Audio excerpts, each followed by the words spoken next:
Hello everyone, and I welcome you all to the channel again. And today is the third lecture of 40 days UGC NET SPRINT program. And in the third lecture, we are going to discuss some of the major topics from Harappan civilization and Vedic Age. In the first two lectures, I dealt with some sources, some important sources for your UGC NET exam. And if you have not watched those videos, please go and watch. And in this lecture we are going to discuss the origin and decline theories of Harappan civilization. The second thing we will be discussing about is the Aryan debate, which is also part of the declines, the theories about decline. And the third thing we are going to discuss is social and economic aspects of Indus civilization and Vedic Age. My name is KUMAR, and as you know, I am a PhD scholar right now, and I have qualified JRF. And before that, I qualified for UGC NET 4 times. And you already know, I have qualified many exams apart from UGC NET-JRF, like UPSC's, prelims, and the other exams of that category. So today, first thing we will be discussing about is the theories related to the origin of Harappan civilization. So many of you already know about lot of things about the Harappan civilization, how the people were living, how their subsistence pattern was, how the other things were happening at that time. And based on the sources, based on your background knowledge, please apply this knowledge in the examination if they ask any basic question related to Harappan civilization and Vedic Age. I am just discussing the important aspects of the ages concerned, like Harappan civilization and Vedic Age. And because of the importance of the exam, I am only focusing on certain things. So I am not discussing it in a great detail, but whatever I am discussing in a great detail because of the nature of your exam. By the way, I have discussed the socio-economic aspects later on in this lecture itself, but still I have left some basic things to read on your own. So first thing we have to discuss is the theories related to Harappan civilization, and theories related to especially the origin of Harappan civilization. So first thing we have to discuss is the theory of diffusion, or the diffusionist theory. And this theory was actually propounded by Stuart Picot. And according to him, the people from Mesopotamia actually migrated, and they migrated towards Harappa in this way. And those were the advanced people who came to the regions surrounding Harappa and that region, and they founded an urban settlement there. So this is all about the diffusionist theory, and this theory was also supported by V. Gordon Child and S.N. Kramer. And there are certain things based on that he said like that. And so this is why I have mentioned 2-3 things which supports his theory, and also 2-3 things which is against his theory. So first thing which supports his theory is the presence of citadel. So according to him, people from Mesopotamia who actually came here, those were the ruling class, and they were staying in citadel. And those were the people of foreign origin, that is, they migrated from Mesopotamia. And the cultures related to the civilization of Mesopotamia. And the lower town, as you know, like Harappan towns were generally divided in two sections. The first one was the citadel, and the second one was the lower town. And citadel was comparatively built on a raised platform. So according to him, the citadel was the people who were living in citadel were actually of foreign origin, and the people who were living in the lower towns were actually indigenous people. So according to him, the people from Mesopotamia actually migrated and came here, and they founded an urban settlement, and they were living in citadel, and people who were indigenous to this region were actually living in the lower town. So this was the whole explanation given by them, and he also gives references of granaries of Mohenjo-daro and wooden roof of some of the wooden roofs we already have recovered, and he relates those granaries and wooden roof with the civilization of Mesopotamia. So these are similar to Mesopotamian granaries and the wooden structures there. So let's come to the facts which actually is against the theory of diffusion. So the town planning, which was based on the grid pattern is like this. This was having a definite pattern, which was having a clear sense of the things, which was like every street was perpendicular, and it was cutting across each other, and at a 90-degree angle. Okay, so this was based on the grid pattern, and which was not the case with the Mesopotamian cities. Mesopotamian cities were not so organized like the Harappans. So the people who argue against this diffusionist theory argue that if they were so advanced, they might have shown some character of this type of planning there. Okay, so because of this, they argue that these were not the people who were coming from Mesopotamia. So they outrightly reject this theory. The other things are like the number of seals, and like there was some cylindrical seals found from Mesopotamia, and rectangular seal from Harappan civilization. So there was also differences in the type of seal also. There was differences in script also. Like we already know how and what the Mesopotamian people were writing, but we don't know what the Harappans were writing actually. So based on these things, these scholars have totally rejected the diffusionist theory. So there are certain number of theories. I'll be discussing it again and again, and I'll be discussing it in a very structured manner, one by one. So one thing I want to tell you is, many of you actually are not watching these videos, and I can see that with the channel dynamics, and I just urge you to watch these videos whenever I'll upload, because if you as I said it earlier as well, if you will watch 4, 5 videos, 6 videos in a day, it is actually not at all conducive for all, because you people won't be able to digest this much of facts at a time. And also like for understanding it is okay, but if the lecture is factual, then it is very difficult for you to grasp all the things in a day. So this is why you should watch 1 or 2 videos in a day, and later on, if it is part of your revision, you can watch multiple videos in a day. So I will not suggest you more than 1 video in a day. So it is up to you, and it is up to you to utilize your time, and I can just only suggest you. So take care of those things, and let's continue then. The second thing or the second theory is the theory of indigenous development. So many people actually argue that the development of Harappan civilization actually took place in an indigenous way, and John Marshall and Mortimer Wheeler are the people who propound this theory, and they argued that the independent development of Harappan civilization was actually based on the development through the various pre-Harappan cultures, and as you know, the food production started in Mehergarh. Later on, I'll be discussing about that. So the other historians who support these views are R.S. Pist and B.B. Lal. They also support this view and argued that the development took place from they argue that the development actually took place with the evolution of the cultures from Neolithic Chalcolithic age.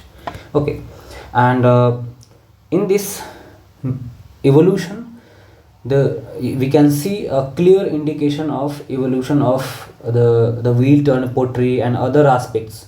Okay, so in the Cote-d'Ivoire pottery was not so advanced as the Harappans. So Cote-d'Ivoire was actually the early Harappan site. You can in the earlier lectures I discussed when I was discussing the archaeological sites. So you have, if you have not watched that video, go and watch the first video of this series, and not the introductory, actually that is the second lecture practically. So go and watch the video on archaeological sources, and there I have discussed about that, how that the culture from Mehergarh actually developed, and in that we discussed about some of the early Harappan cultures. So the pottery type which was found in Cote-d'Ivoire was having not that much good quality as compared to the Harappan potteries. So the other theories, which is also which is again only there is a binary nature of this theory. The first thing is that indigenous development, and or the first thing is actually the diffusionist theory, and the second one is the development of Harappan civilization by indigenous people with indigenous agents. So in this we have multiple facets, and we are dealing one by one. And the next aspect is the multi-regional synthesis. So the next theory says that it was given by Gregory Posel, and he says that various cultures, as the pre-Harappan cultures, actually emerged due to interaction of multiple cultures, and these multiple cultures actually synthesized into an urban settlement and also Harappan civilization. D.K. Chakravarti and Rita P. Wright also argued that agricultural revolution and development of trade networks and use of irrigation contributed to the urbanization. And in that, particularly, D.K. Chakravarti has argued that agriculture, innovation and development of trade networks were the main aspects of the urbanization, and this is the reason why the Harappans were actually so advanced, and this is why they accumulated so much wealth for the urban settlement. Apart from this, the next theory is about the stable climatic conditions, and it was given by Carl Jetmer and Ranjoy Adhikari.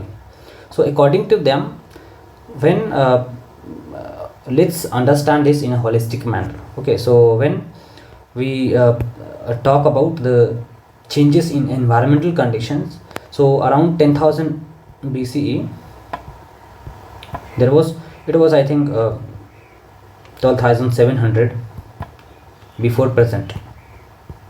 Means you have to subtract 10,000 from this, you have to subtract 2,000 from this figure, and that will be like 10,700 years ago, BC.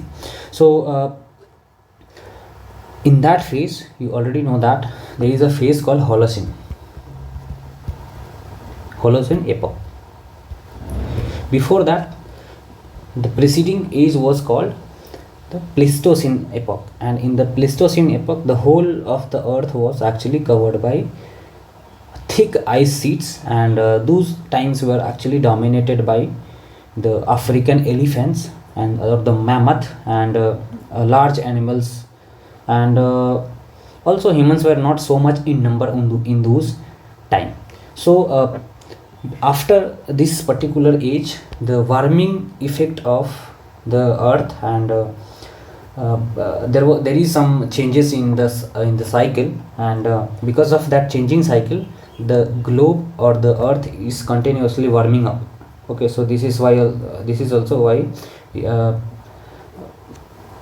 USA actually walk out of that Paris conference, saying that it is the cycle of warming of the earth, so we can't do anything. In 2015 he walked out of that, Donald Trump actually walked out of that Paris conference.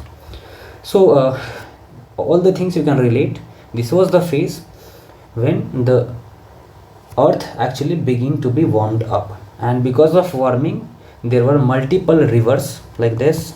The ice sheets were actually melting, and because of melting of ice sheets, multiple rivers were emerging, and multiple rivers were having more amount of water, and few new number of rivers were actually emerging. So because of these changes, the area was now having more supply of water, and because of the regular supply of water and the other things related to floods and other aspects, these area became fertile.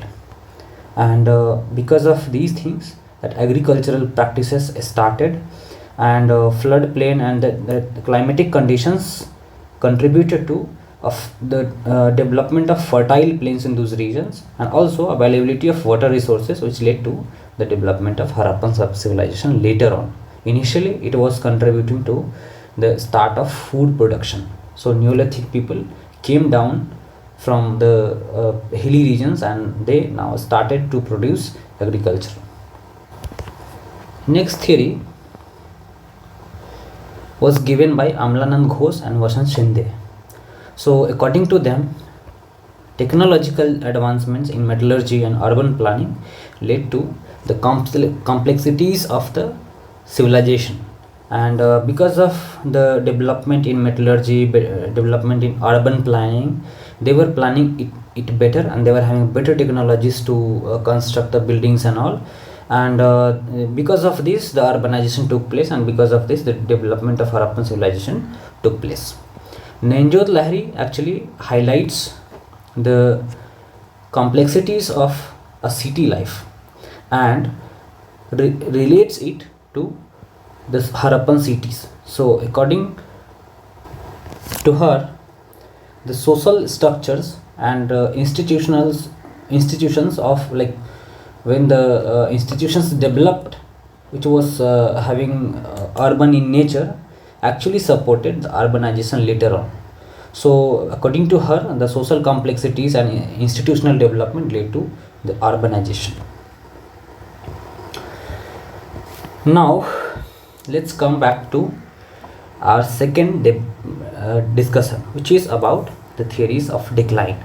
So the main question arises here is the civilization, which was so advanced in its nature, came down, and it was in the declining phase, and it declined very rapidly, and almost the urban life was absent by 1500.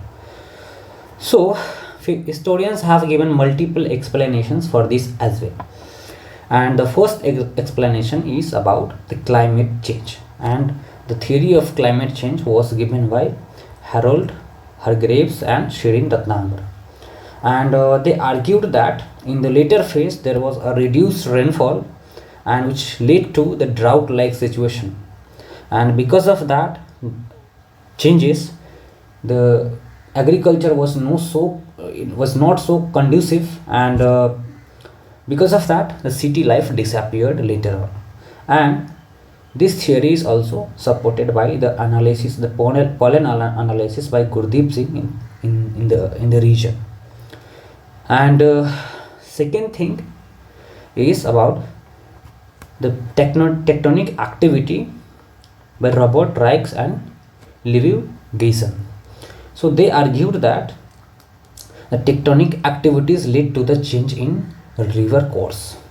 You might be wondering why tectonic activities, why earthquake, how that earthquake will be able to change the course of the river. Okay, so let me give you an example that this was the Eurasian plate and this was the Indian plate. Okay, so Indian plate actually is hitting Eurasian plate, and here we have the Himalayas. And according to the experts in geography and geomorphology, there was one river which was draining like this in the ancient period, even before this Indian plate hit the Eurasian plate. So because of this collision, and it is still going on, you might have heard that every day that height of Himalayas is increasing. So that is the accumulation of sediments, and because of accumulation of sediment, the Himalaya is still rising. So you can see that there is no river like this nowadays. So this river actually disappeared, and lot of South Indian rivers which is following in the western side is also not South Indian, in this region they are attributed to be part of that ancient river system. So by this you can see that the tectonic activity, how tectonic activities can lead to change in the flood plain. Okay, so because of that, change in river course will lead to change in flood plains, and because of that, the tectonic activities, we also find some examples of tectonic theories. And now you will comment in the comment box from which site we have evidence of tectonic activities, which is earthquake. And in the first lecture I have discussed that. If you don't know, you go and watch that video. So the tectonic, according to them, tectonic activity led to the change in river course, and change in river course led to the decline in agriculture. So because of these reasons, the decline of Harappan civilization was taking place. Apart from this, we have some more theories to discuss, and in this, one more theory was propounded by Jane McClintosh, and this is the environmental degradation theory. And according to the writer, the exploitation of resources and led to the soil degradation. And this theory is actually, let me just sum up this theory. According to this theory, a long period of agriculture and long period of deforestation led to the degradation of soil health and also the environmental health in this region, in that region. And because of that, we are also having evidences of salt water intrusion in Gujarat region. Okay, and that actually converted our agricultural fields into salty soils. So because of that, agriculture was not so much conducive in those regions. So according to this theory, the exploitation of natural resources like deforestation and a continuous tilling of soil, like every year there will be a decline in soil productivity if a regular agricultural practices is going on a particular soil.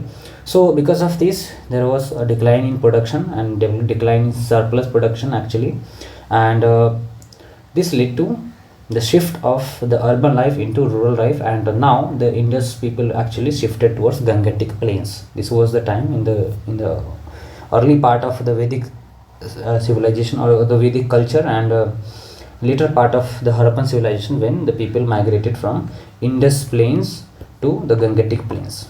Okay. The next theory is about Aryan invasion, and this theory was actually propounded by Mortimer Wheeler, and this was the theory that it was based on certain archaeological sources found from the site of Mohenjo-daro, and there actually what we found is the remains of horses. Few things I'll just write it because they might ask. The remains of horses, new type of tools. Also, we found some skeletons which were having signs of cut mark. So based on these findings, Mortimer Wheeler come to theorize it as Aryan invasion. He argued that some particular race, people from particular race came in the Harappan civilization in the site of Mohenjo-daro, and they actually captured those areas, and there was an invasion and there was massacre, and because of that the decline was happening. So apart from these sources, he was not having any strong evidence to suggest this theory. So this was discredited by various scholars like J.M. Kenor also have criticized his ideas. Second thing, this is not second, this is I think fifth. This is the fifth theory we are going to discuss about the decline of the Harappan civilization, and this theory is about the economic decline. So Mark Kenor and Adam S. Green has argued that The later part of Harappan civilization was witnessing economic decline, particularly disruption of trade and also production of surplus. And this theory was also supported by Shirin Ratnagar. And they argue that because of the economic decline, there was a decline of the urban life.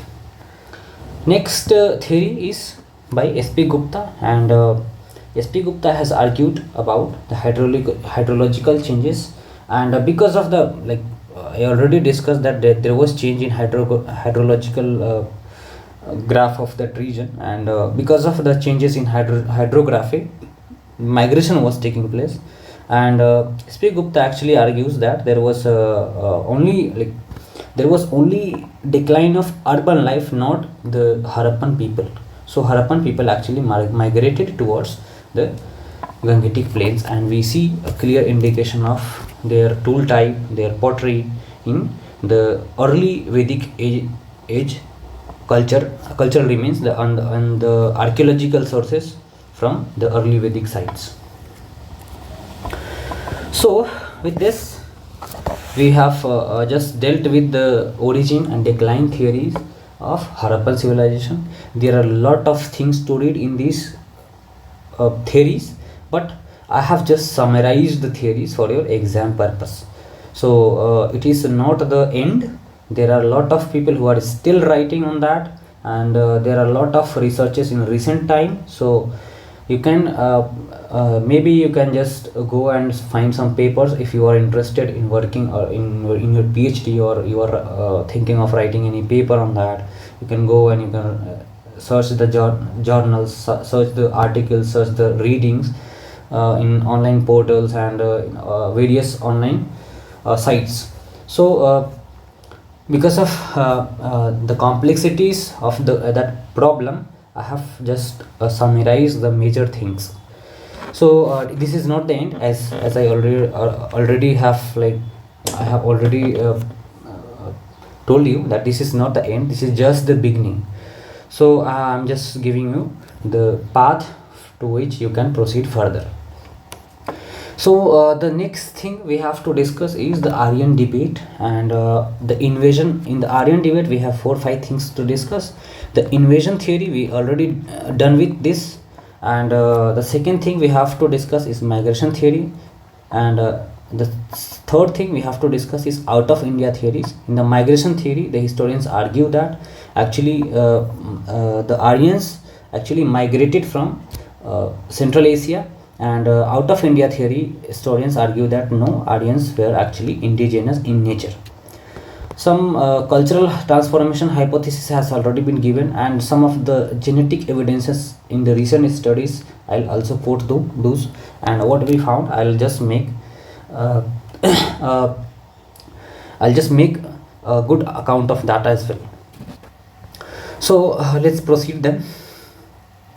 Yeah, so the first thing we have to discuss in Aryan debate theory, as I already discussed that Aryan invasion theory. So now we will be discussing the migration theory, and this theory was given by historians like Colin Renfrew, David Anthony, and others. There are a lot of things to support. There are a lot of people who support this argument. So according to them, there was a gradual migration of the Aryan people. Aryan people means the people who were speaking Indo-Aryan language and having Indo-Aryan race. So Indo-Aryan race is actually characterized by having tall people, fair people, having silky hair. Okay, so these people were identified as the Aryan race. So because of the facial feature and because of the bodily features, and also because of their linguistic feature. So Colin Renfrew and David Anthony have propounded this theory, and there are a lot of supporters of this theory, and they argue that there was gradual migration rather than violent invasion. So they also refute that Aryan invasion theory. So based on linguistic studies and archaeological sources, they argue, and they argued like this. So and there are a lot of things still going on, and still it is a very debatable issue in the academia, in the politics, but we are not going into great detail of that.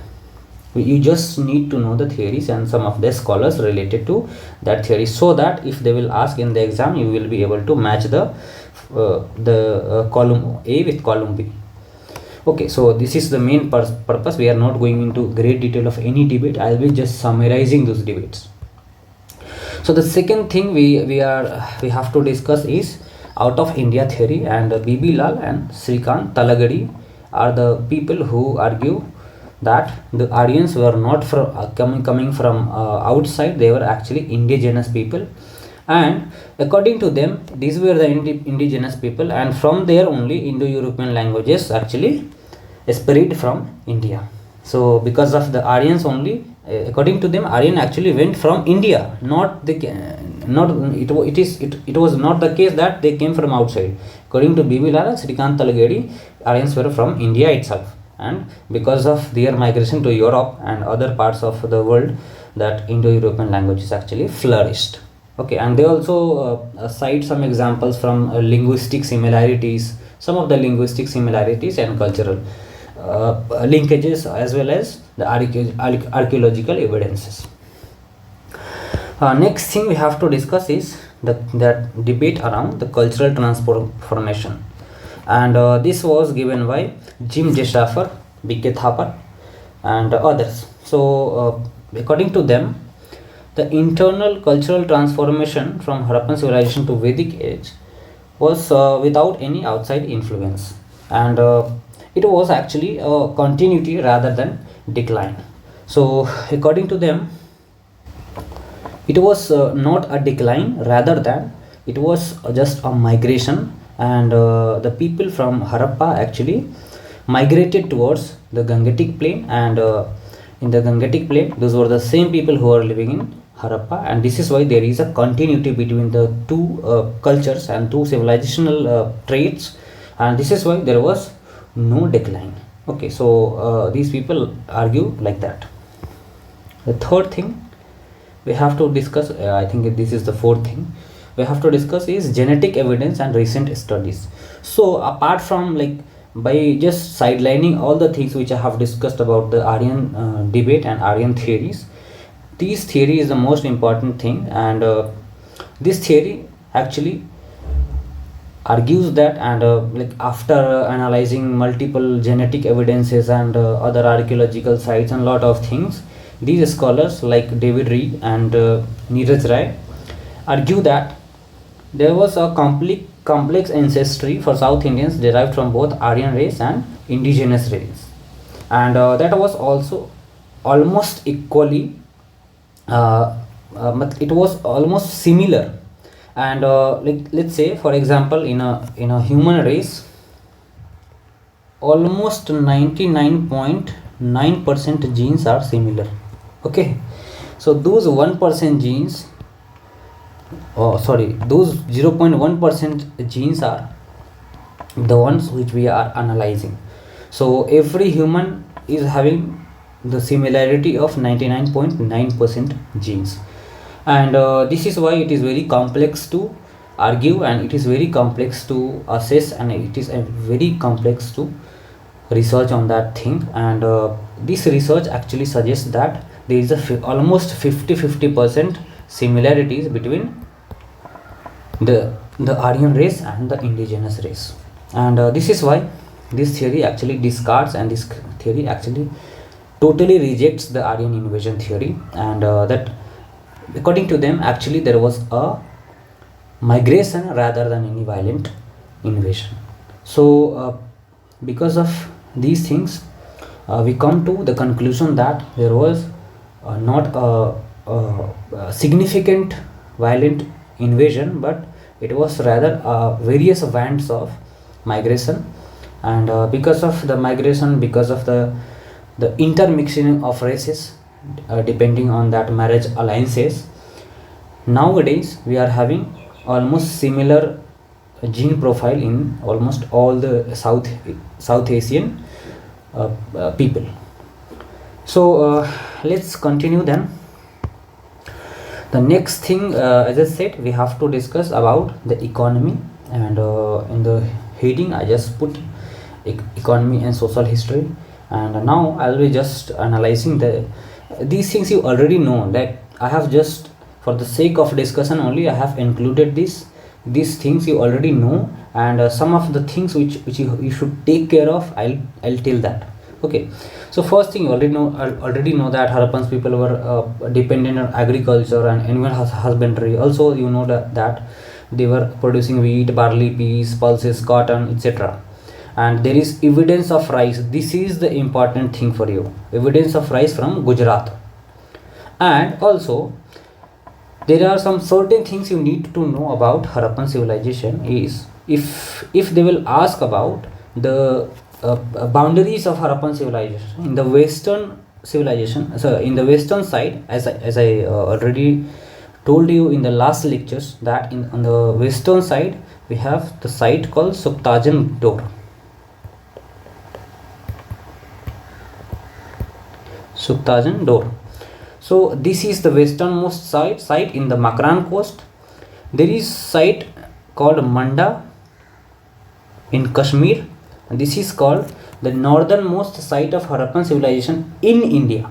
Okay, so this is in Kashmir, Manda, and overall the northernmost site of Harappan civilization is Shortugai. It is situated in Afghanistan nowadays. It is somewhere around the Afghanistan-Pakistan border in Balochistan region. In the easternmost site is Alamgirpur. Sometimes they ask about these things about geographical extent, then you should have at least an idea of these things. And the southernmost site is Daimabad. So Daimabad is actually situated in Maharashtra. Okay, and it is also part of Chalcolithic culture, apart from being an Harappan culture, Harappan site. Okay, so the other things you already know, that granaries are recovered from, like, it is found in Harappa, Mohenjo-daro, Kalibangan, and so on. And animal also, we know that they were using animals for wool and transportation, agricultural pest. For transportation, you just comment down that from where we found the animal driven cart, the model of animal driven cart. So you just comment down that from which site we get the evidence of that toy. Okay, the next thing we have to discuss is economy of that is the continuation of this thing only. So in the next we have to discuss about the art and craft. You already know that cotton goods are actually, this is also an important point, that cotton is found from Mohenjo-daro. Okay, bed making, Chanudaro, Lothal, and some other sites. Ivory and shell works also was from Lothal, and ivory works also we find the evidences of ivory works from Rakhigadi as well. Okay, so these things you need to remember, and these things I have already covered in first lecture of our series, and in that I discussed about several material remains which were found in Harappan sites. So the next thing we have to discuss, construction activities.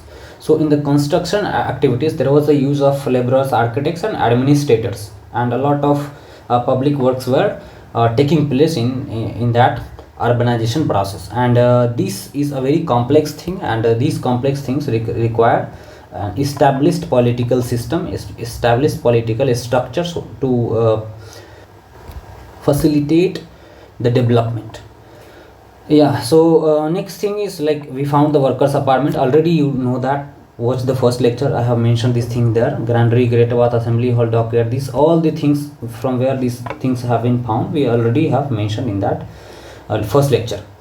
Next thing is trade and commerce. You already know that we found some Mesopotamian seal from different sites, and we also found some clay models, some of the artifacts from different sites. And you just let me know that which were the port towns and city which were indulged in the trading activities.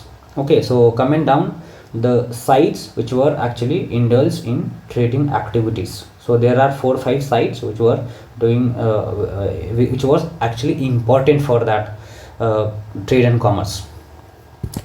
Next thing, we have to discuss is Harappan society. I'll be getting back to Vedic as well, so don't worry about that. So in Harappan society, social stratification was a very it is very clearly visible that there was a certain social stratification, and in the urbanization there was a separate habitat. You already know that there was one citadel, there was one lower town. So people from different classes were living in citadel, and people from different classes were living in lower town. Sorry. Differences in grave goods, the goods which were found in the graves, is also an indication of social differentiation and social stratification there. And as far as the religious belief is concerned, they were practicing polytheism, animism. Like polytheism, like they were having multiple gods, and animism means they were worshipping each and every thing which was having life. And also they were the swastik motif is derived from there. They were also follower of henotheism and pantheism. So there is a difference between henotheism and pantheism, that in henotheism, if there are certain family of gods, so let's see, for there is a family of god A, and this was having multiple members, and there is a tribal society or a tribal lineage B. Okay, so in the tribal lineage B, if there are two sons, they were, if they were having same god, if they were having same god as their father, it is called henotheism. And if they were having different gods than their father, then it was called pantheism. So down to the generations, if they were following the same god, it was called henotheism. If they were worshipping different god from the same family, like if A god was having family members of B, C, D, E, if this was follower of B, this was follower of D, this was follower of E, then this was called pantheism. So there is a difference between the philosophy of these two religious beliefs.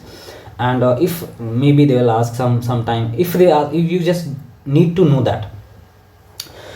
So the mother goddess and fertility cult, you already know that they were worshipping idol. The idol worship was also prevalent. This is actually a controversial issue, and this controversy actually came with the Pasupat seal. You just comment down from where we are getting the evidence of Pasupat seal, from where we got this seal. Okay, so you just have to comment the site name. Okay, next thing is there was a different type of burial system which was practiced in the Harappan sites, and they were having also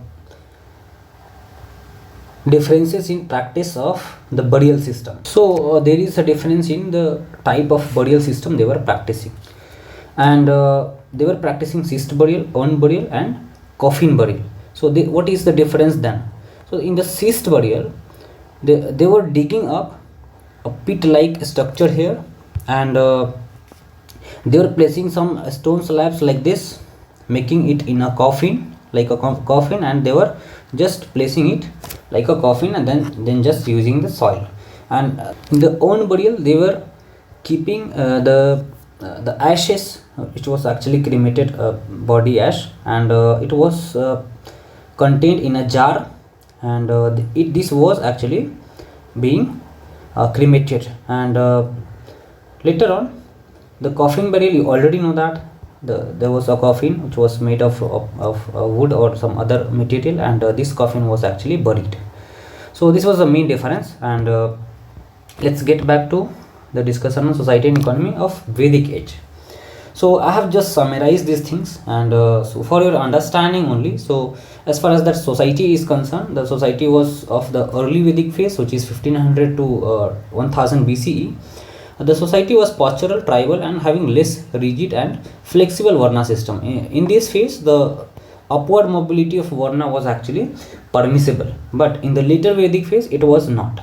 So the society became rigid, and the Varna system became more rigid, and Brahmins rose to the prominence. In the first phase, which was the early phase, Vedic phase, the Brahmanas were not so prominent in the society. But in the later Vedic phase, with the popularity of yajanas, with the popularity of the ritualistic things, Brahmins came to the prominence.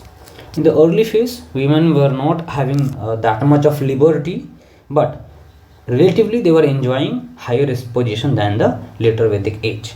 So we have some of the women compilers of that age and women writers like Apala and other women writers who were writing in the Vedic hymns.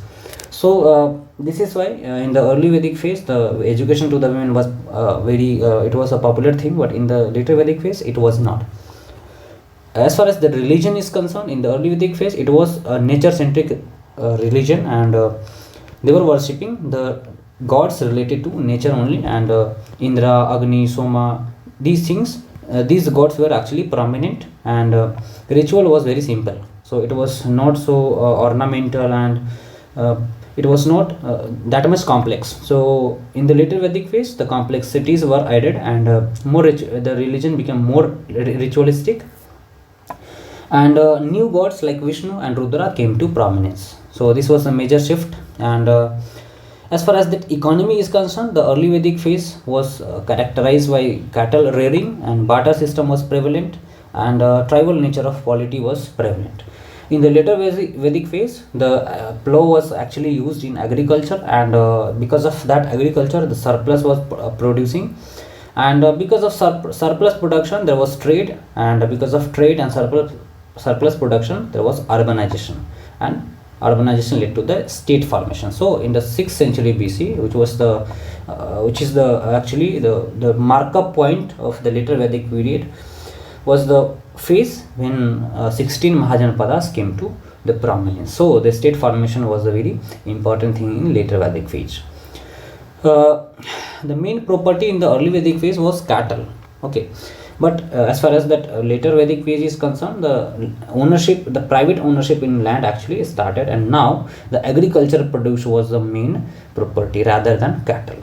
So this was the main difference, and a lot of things are like, if you want to, you can read a lot of things. If you want to, I would have been discussing a lot of things, but I just wanted to keep it simple. I just wanted to keep it very short. So in the lecture less than 1 hour, it is not possible to discuss each and everything. So this is why I have covered almost all the important things for our exam. And only thing I would request you is you should just watch these videos on a regular basis. You can share these videos with your friends, and if you are new to the channel, you just subscribe the channel, so that if I'll be uploading the video in future, you will get the notification. Okay, so until then, thank you for watching, and all the best for your exam as well, and thank you.